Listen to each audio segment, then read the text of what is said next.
ಎಲ್ಲರಿಗೂ ನಮಸ್ಕಾರ ವೀಕ್ಷಕರೇ. ನಾಳೆ ಸೆಪ್ಟೆಂಬರ್ 30ನೇ ತಾರೀಕು ಬಹಳ ವಿಶೇಷವಾಗಿರುವಂತಹ ನವರಾತ್ರಿಯ 9ನೇ ದಿನ.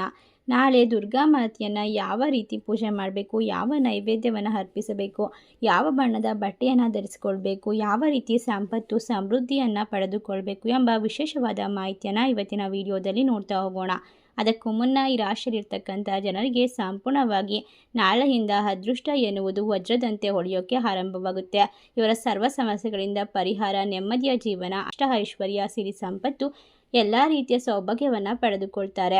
ಹಾಗಾದರೆ ಯಾವ ರಾಶಿಯವರು ಅದ್ಭುತವಾದ ಫಲಿತಾಂಶವನ್ನು ನಾಳೆಯಿಂದ ಕಂಡುಕೊಳ್ತಾರೆ ಎಂಬ ವಿಶೇಷವಾದ ಮಾಹಿತಿಯನ್ನು ನೋಡ್ತಾ ಹೋಗೋಣ. ಅದಕ್ಕೂ ಮುನ್ನ ನೀವು ಕೂಡ ದೇವರು ಹಾಗೂ ಜ್ಯೋತಿಷ್ಯ ಶಾಸ್ತ್ರವನ್ನು ನಂಬೋದಾದರೆ ಈಗಲೇ ವಿಡಿಯೋಗೆ ಒಂದು ಲೈಕ್ ಕೊಟ್ಟು ತಪ್ಪದೆ ನಮ್ಮ ಚಾನಲ್ನ ಸಬ್ಸ್ಕ್ರೈಬ್ ಮಾಡಿ, ಹಾಗೆ ಪಕ್ಕದಲ್ಲಿ ಇರುವಂಥ ಬೆಲ್ ಐಕನ್ನ ಪ್ರೆಸ್ ಮಾಡಿ. ಹೌದು, ನಾಳೆಯಿಂದ ಈ ರಾಶಿ ಚಕ್ರದಲ್ಲಿರುವಂತಹ ಜನರಿಗೆ ಅದ್ಭುತವಾದ ಫಲಿತಾಂಶ ಎನ್ನುವುದು ಜೀವನದಲ್ಲಿ ಕಂಡುಕೊಳ್ತಾ ಹೋಗ್ತಾರೆ.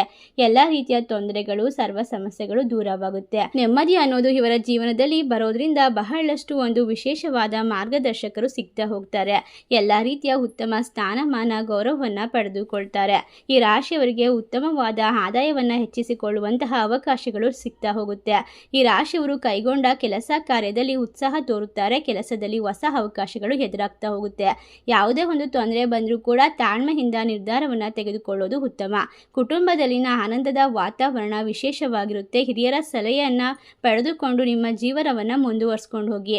ಹಣಕಾಸಿನ ವಿಚಾರದಲ್ಲಿ ನೀವು ವ್ಯಯವಾಗಿ ಹಣವನ್ನು ಖರ್ಚು ಮಾಡಬೇಡಿ. ಹಣವನ್ನು ವಿಶೇಷವಾಗಿ ಉಳಿತಾಯ ಮಾಡಿಕೊಳ್ಳೋದ್ರಿಂದ ನಿಮ್ಮ ಜೀವನ ಅದ್ಭುತವಾಗ್ತಾ ಹೋಗುತ್ತೆ. ಯಾವುದೇ ತೊಂದರೆ ಬಂದರೂ ಕೂಡ ಅದನ್ನು ಎದುರಿಸೋಕೆ ನಿಮ್ಮ ಮನಸ್ಸಿನಲ್ಲಿ ಆತ್ಮವಿಶ್ವಾಸ ಅನ್ನೋದು ಹೆಚ್ಚಾಗಿ ಬೇಕಾಗುತ್ತೆ. ಈ ರಾಶಿಯವರ ಜೀವನದಲ್ಲಿ ಎಲ್ಲ ರೀತಿಯ ಕಷ್ಟಗಳು, ಸಮಸ್ಯೆಗಳು ಪರಿಹಾರದ ಮೂಲಕ ಎಲ್ಲ ಸರಿ ಹೋಗ್ತಾ ಹೋಗುವಂತಹ ರೀತಿ ಇದಾಗಿದ್ದು, ಸಣ್ಣ ಪುಟ್ಟ ಆರೋಗ್ಯ ಸಮಸ್ಯೆಗಳು, ತೊಂದರೆಗಳು ಬಂದರೂ ಕೂಡ ಹೆದರುವ ಅವಶ್ಯಕತೆ ಇಲ್ಲ. ಈ ಸಂದರ್ಭ ನವಶಕ್ತಿ ದುರ್ಗಾ ಮಾತೆಯರ ಸಂಪೂರ್ಣವಾದ ಅನುಗ್ರಹ ನಿಮ್ಮ ಮೇಲೆ ಇರೋದ್ರಿಂದ ನಿಮ್ಮ ಜೀವನದಲ್ಲಿ ಉತ್ತಮವಾದ ಫಲಿತಾಂಶ ಸಿಗ್ತಾ ಹೋಗುತ್ತೆ. ನೀವು ಮಾಡಿದಂತಹ ಶ್ರಮಕ್ಕೆ ಉತ್ತಮ ಫಲ ಸಿಗುವ ಸಾಧ್ಯತೆ ಇದೆ. ಉದ್ಯೋಗದಲ್ಲಿ ಮೇಲಾಧಿಕಾರಿಗಳ ಮೆಚ್ಚುಗೆಯನ್ನು ಪಡ್ಕೊಳ್ತೀರಾ ಮತ್ತು ಸಹೋದ್ಯೋಗಿಗಳ ಸಹಕಾರ ದೊರೀತಾ ಹೋಗುತ್ತೆ. ಹಣಕಾಸಿನ ವಿಚಾರದಲ್ಲಿ ನಿರೀಕ್ಷಿತ ಬದಲಾವಣೆಯನ್ನು ಕಂಡುಕೊಳ್ಬಹುದು. ಆದರೆ ತುರ್ತು ಖರ್ಚನ್ನು ತಪ್ಪಿಸಬೇಕು. ಕುಟುಂಬದಲ್ಲಿ ಪ್ರೀತಿ ಮತ್ತು ಒಗ್ಗಟ್ಟು ಹೆಚ್ಚಾಗುತ್ತೆ. ಸ್ನೇಹಿತರೊಂದಿಗೆ ಸಕಾರಾತ್ಮಕ ಮಾತುಕತೆ ನಡೆಯಬಹುದು. ದಿನದ ಒಟ್ಟಾರೆಯಾಗಿ ಸಂತೋಷಕರವಾಗಿರುತ್ತೆ. ಈ ರಾಶಿಯವರಿಗೆ ನಾಳೆಯಿಂದ ಅದ್ಭುತವಾದ ಫಲಿತಾಂಶಗಳು ಸಿಗ್ತಾ ಹೋಗುತ್ತೆ. ನಿಮ್ಮ ಮಾತುಗಳು ಇತರರನ್ನು ಪ್ರಭಾವಿತ ಮಾಡ್ತವೆ. ನಿಮ್ಮ ಮಾತಿನಿಂದ ಬೇರೆ ವ್ಯಕ್ತಿಗಳು ಒಂದು ಶಕ್ತಿ ಚೈತನ್ಯವನ್ನು ಪಡ್ಕೊಳ್ತಾರೆ. ಇದರಿಂದ ಕೂಡ ನಿಮ್ಮ ಜೀವನದ ಮೇಲೆ ನಿಮಗೆ ಉತ್ಸಾಹ ಅನ್ನೋದು ಹೆಚ್ಚಾಗ್ತಾ ಹೋಗುತ್ತೆ. ಇನ್ನು ರಾಶಿ ಚಕ್ರದಲ್ಲಿರುವಂತಹ ಜನರು ಉದ್ಯೋಗದಲ್ಲಿ ಸಹ ಹೊಸ ಕಲ್ಪನೆಗಳನ್ನು ಮುಂದುವರಿಸಬಹುದಾಗಿದೆ. ನಿಮ್ಮ ಎಲ್ಲ ರೀತಿಯ ಕಲ್ಪನೆಗೆ ಈ ಒಂದು ಸಂದರ್ಭದಲ್ಲಿ ಜೀವ ಬರುವ ಸಾಧ್ಯತೆ ಇದ್ದು, ನಿಮ್ಮ ಸಣ್ಣ ಪುಟ್ಟ ಗಲಾಟೆಗಳು ದೂರವಾಗುತ್ತೆ. ಮನೆಯಲ್ಲಿ ಶಾಂತಿಯುತವಾದಂತಹ ಸ್ಥಿತಿ ಹೆಚ್ಚಾಗ್ತಾ ಹೋಗುತ್ತೆ. ಮನಸ್ಸಿನಲ್ಲಿ ಶಾಂತಿ, ನೆಮ್ಮದಿಯನ್ನು ಕಂಡುಕೊಳ್ಬಹುದಾಗಿದೆ. ಹಣಕಾಸಿನ ವಿಚಾರದಲ್ಲಿ ಅದ್ಭುತವಾದ ಲಾಭವನ್ನು ಕಂಡುಕೊಳ್ತೀರಾ. ಇಲ್ಲಿಯವರೆಗೆ ಪಟ್ಟಂತಹ ಹಲವಾರು ರೀತಿಯ ಅವಮಾನಕ್ಕೆ ಬೆಲೆ ಸಿಗುವಂತಹ ಸಮಯ ಇದಾಗಿದ್ದು, ಸಿದ್ಧಿದಾತ್ರಿ ದೇವಿಯ ಸಂಪೂರ್ಣವಾದ ಅನುಗ್ರಹವನ್ನು ಪಡ್ಕೊಳ್ತೀರಾ, ನೆಮ್ಮದಿಯನ್ನು ಕಂಡುಕೊಳ್ತೀರಾ. ಹೌದು, ನಾಳೆ ಒಂದು ನವರಾತ್ರಿಯ ದಿನ, 9ನೇ ದಿನ ಮಹಾದುರ್ಗೆಯನ್ನು ಈ ಒಂದು ಅವತಾರದಲ್ಲಿ ಪೂಜಿಸಬೇಕಾಗುತ್ತೆ. ಅದೇ ಒಂದು ಸಿದ್ಧಿದಾತ್ರಿ. ಈ ಒಂದು ತಾಯಿಯನ್ನು ನೀವು ಆರಾಧಿಸೋದ್ರಿಂದ ನಿಮ್ಮ ಮನಸ್ಸಿನಲ್ಲಿರುವಂತಹ ಆಸೆ, ಆಕಾಂಕ್ಷೆ ಆದಷ್ಟು ಬೇಗ ಈಡೇರುತ್ತೆ. ಈ ದಿನದಂದು ದುರ್ಗಾ ಮಾತೆಯ 9ನೇ ಅವತಾರವಾದ ಸಿದ್ಧಿದಾತ್ರಿ ದೇವಿಯ ಪೂಜೆಯನ್ನು ಮಾಡಲಾಗುತ್ತೆ. ಈ ಮೂಲಕ ನವರಾತ್ರಿ ಕೊನೆಗೊಳ್ಳುತ್ತೆ. ನವದುರ್ಗೆಯರಲ್ಲಿ ತಾಯಿ ಸಿದ್ಧಿದಾತ್ರಿ ಕೊನೆಯವಳು. ಧಾರ್ಮಿಕ ನಂಬಿಕೆಗಳ ಪ್ರಕಾರ ಸಿದ್ಧಿದಾತ್ರಿ ಭಕ್ತರ ಎಲ್ಲ ಆಸೆಗಳನ್ನು ಪೂರೈಸುತ್ತಾಳೆ. ಜೊತೆಗೆ ಖ್ಯಾತಿ, ಶಕ್ತಿ ಹಾಗೂ ಸಂಪತ್ತನ್ನು ಸಹ ನೀಡುತ್ತಾಳೆ. ಧರ್ಮ ಗ್ರಂಥಗಳಲ್ಲಿ ಸಿದ್ಧಿದಾತ್ರಿಯನ್ನು ಯಶಸ್ಸು ಮತ್ತು ಮೋಕ್ಷದ ದೇವತೆ ಎಂದು ಪರಿಗಣಿಸಲಾಗುತ್ತೆ. ಈ ಸಂದರ್ಭದಲ್ಲಿ ದುರ್ಗಾ ಮಾತೆಯನ್ನು ಈ ಒಂದು ವಿಧವಾಗಿ ಪೂಜಿಸಿಕೊಳ್ಳೋದ್ರಿಂದ ನಿಮ್ಮ ಜೀವನದಲ್ಲಿ ಇರುವಂತಹ ಎಲ್ಲ ರೀತಿಯ ಕಷ್ಟಗಳು ಮಂಜಿನಂತೆ ಕರಗಿ ಹೋಗುತ್ತೆ. ಸಾಕ್ಷಾತ್ ಮಹಾಲಕ್ಷ್ಮೀ ದೇವಿಯಂತೆ ಕಮಲದ ಮೇಲೆ ಕುಳಿತಿರುವಂತಹ ಸಿದ್ಧಿದಾತ್ರಿಯ ಸಂಪೂರ್ಣವಾದ ಅನುಗ್ರಹ ಈ ರಾಶಿ ಚಕ್ರದ ಮೇಲೆ ಹಾಗೂ ಇಡೀ ಭೂಮಂಡಲದ ಪ್ರತಿಯೊಂದು ಜೀವಿಯ ಮೇಲೆ ಇರುತ್ತದೆ. ಇದರಿಂದಾಗಿ ನಿಮ್ಮ ಆಸೆ ಆಕಾಂಕ್ಷೆಗಳನ್ನು ಈಡೇರಿಸಿಕೊಳ್ಳಲು ಈ ಒಂದು ದಿನ ದೇವಿಗೆ ವಿಶೇಷವಾಗಿ ಈ ಒಂದು ನೈವೇದ್ಯವನ್ನು ಅರ್ಪಿಸಿ ಈ ಒಂದು ಬಣ್ಣದಿಂದ ನೀವು ದೇವಿಯನ್ನು ಪೂಜಿಸೋದ್ರಿಂದ ನಿಮ್ಮ ಜೀವನ ಪಾವನವಾಗುತ್ತೆ. ದೇವಿಯ ರೂಪವನ್ನು ವಿಶೇಷವಾಗಿ ವರ್ಣಿಸುವುದಾದರೆ ಸಿದ್ಧಿದಾತ್ರಿಗಳಿಗೆ 4 ಕೈಗಳಿವೆ. ತನ್ನ ಕೈಯಲ್ಲಿ ಶಂಖ, ಗದೆ, ಕಮಲದ ಹೂವು ಹಾಗೂ ಚಕ್ರವನ್ನು ಹಿಡಿದಿದ್ದಾಳೆ. ಸಿದ್ಧಿದಾತ್ರಿಯನ್ನ ತಾಯಿ ಸರಸ್ವತಿಯ ರೂಪವೆಂದು ಪರಿಗಣಿಸಲಾಗುತ್ತದೆ. ತಾಯಿ ಸಿದ್ಧಿದಾತ್ರಿ ಈ ಎಲ್ಲ ಸಿದ್ಧಿಗಳನ್ನು ಭಕ್ತರಿಗೆ ಮತ್ತು ಸಾಧಕನಿಗೆ ನೀಡುವಂತಹ ಸಾಮರ್ಥ್ಯವನ್ನು ಹೊಂದಿರುತ್ತಾಳೆ. ದೇವಿ ಪುರಾಣದ ಪ್ರಕಾರ ಭಗವಾನ್ ಶಂಕರನು ತನ್ನ ಕೃಪೆಯಿಂದ ಮಾತ್ರ ಈ ಸಿದ್ಧಿಗಳನ್ನು ಪಡೆದನು. ಆತನ ಅನುಗ್ರಹದಿಂದ ಶಿವನ ದೇಹದ ಅರ್ಧದಷ್ಟು ದೇವಿಯಾಗಿರುತ್ತದೆ. ಈ ಕಾರಣದಿಂದಾಗಿ ಅವರು ಅರ್ಧನಾರೀಶ್ವರ ಎಂದು ಜಗತ್ತಿನಲ್ಲಿ ಪ್ರಸಿದ್ಧರಾದರು. ಸಿದ್ಧಿದಾತ್ರಿ ಮಾತೆ ತನ್ನ ಭಕ್ತರ ಎಲ್ಲ ಆಸೆಗಳನ್ನು ಪೂರೈಸುತ್ತಾಳೆ ಎಂಬ ನಂಬಿಕೆ ಇದೆ.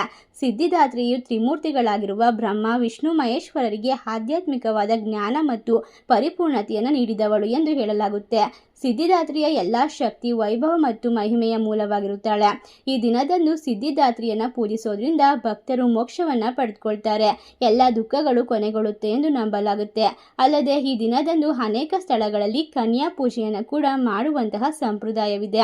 ಅಲ್ಲಿ 9 ಹೆಣ್ಣು ಮಕ್ಕಳನ್ನು ದೇವತೆಗಳೆಂದು ಪರಿಗಣಿಸಿ ಪ್ರಸಾದವನ್ನು ನೀಡಿ ಪೂಜಿಸಿ ಅವರ ಪಾದಗಳನ್ನು ಮುಟ್ಟಿ ಆಶೀರ್ವಾದವನ್ನು ಪಡೆದುಕೊಳ್ಳಲಾಗುತ್ತೆ. ಈ ಒಂದು ನವರಾತ್ರಿಯ ಸಂದರ್ಭದಲ್ಲಿ ವಿಶೇಷವಾಗಿ ನೀವು ಮಾಡುವಂತಹ ಪೂಜೆ, ಪುನಸ್ಕಾರ, ಅನುಷ್ಠಾನಗಳು ಹೆಚ್ಚಿನ ಒಂದು ಶಕ್ತಿ, ಧೈರ್ಯವನ್ನು ಕೊಡುತ್ತವೆ. ಕೇತು ಗ್ರಹವನ್ನು ನಿಯಂತ್ರಿಸುವಂತಹ ಸಿದ್ಧಿದಾತ್ರಿ ದೇವಿಯು ತನ್ನ ಭಕ್ತರಿಗೆ ಕೇತು ಗ್ರಹದ ಎಲ್ಲ ರೀತಿಯ ದೋಷಗಳನ್ನು ದೂರ ಮಾಡಿ ಅನುಗ್ರಹಿಸುತ್ತಾಳೆ. ಈ ದಿನ ದುರ್ಗಾ ಮಾತೆಗೆ ಗುಲಾಬಿ ಬಣ್ಣದ, ಪಿಂಕ್ ಬಣ್ಣದ ಸೀರೆ ಅಥವಾ ರವಿಕೆ ಕಣವನ್ನು ಅರ್ಪಿಸಿ ನಮಸ್ಕಾರ ಮಾಡಿ. ದೇವಿ ಪೂಜೆ ಮಾಡುವವರು ಕೂಡ ಪಿಂಕ್ ಬಣ್ಣದ ಬಟ್ಟೆಯನ್ನು ಧರಿಸಿಕೊಂಡು ದೇವಿಯನ್ನು ಆರಾಧಿಸಬೇಕು.